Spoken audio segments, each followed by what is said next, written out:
to the Geo Station, where you listen and I teach.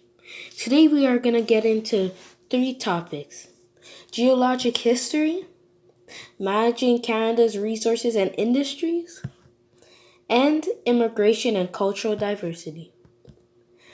First, we're going to get into geologic history. There's 3 main topics that I chose that I think they're pretty big.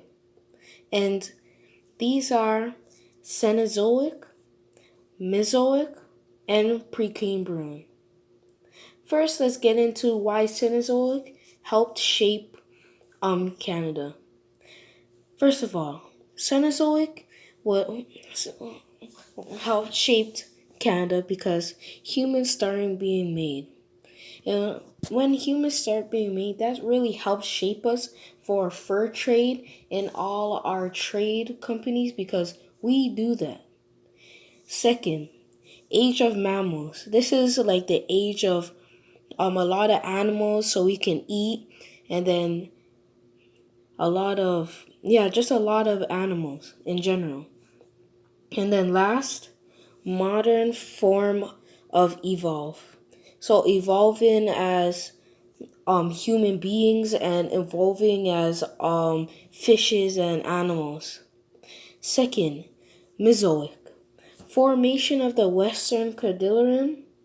Second, most oil and gas deposits. So this is where oil and gas is one of the main stuff that we have in Canada and what we need.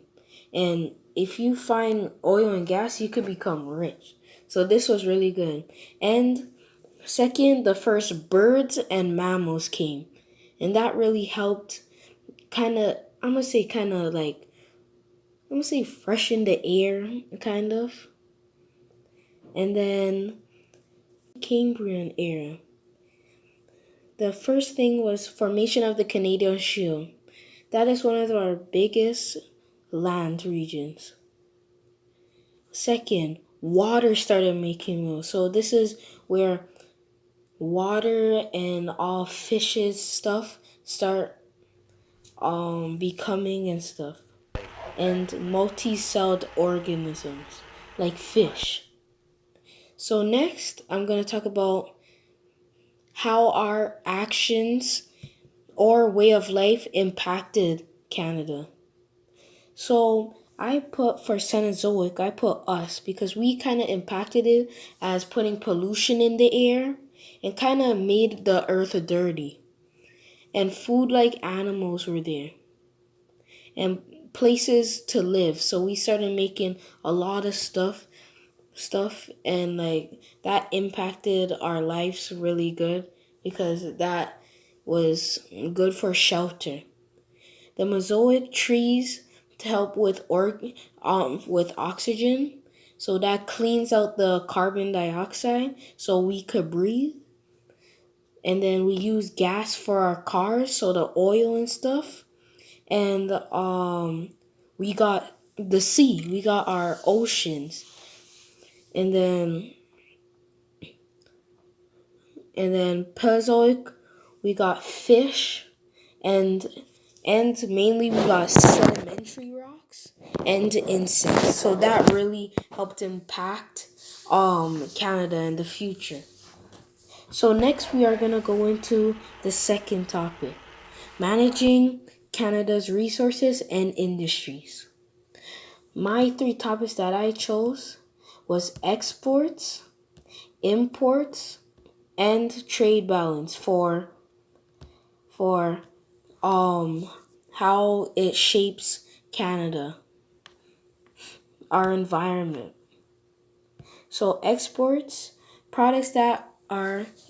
is products that delivered to places outside the country in which they were produced and extracted or grown. So that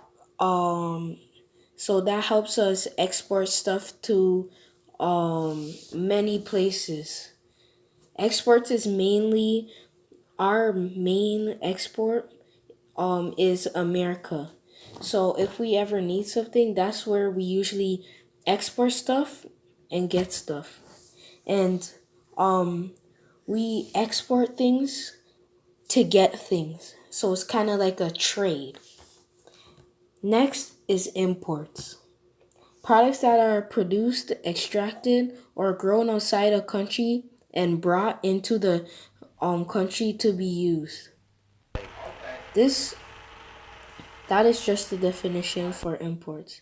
Regions such as Europe, Asia make up more than 33% of Canada's total imports. So that helps us shape it because then we could import with Asia to get most of our clothes is from like Asian places like China and stuff. And next is Canada import stuff that only we have that other countries want, like for example maple syrup, because we are the home of maple syrup and our maple syrup is the best. And then next is trade balance. Trade balance is the difference between a nation's exports and imports. In 2014, Canada earned 528.8 billion by exporting goods and paid 524.2 billion to import goods. So we paid a little bit more. We got more than we paid, just a little bit for import and exporting, and Canada had a positive trade balance or trade supplies. So next we're gonna go to how do our actions, way of life impact Canada.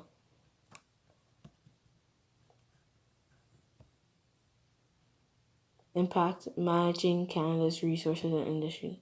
So globalization, so like if the president gets mad at either other countries like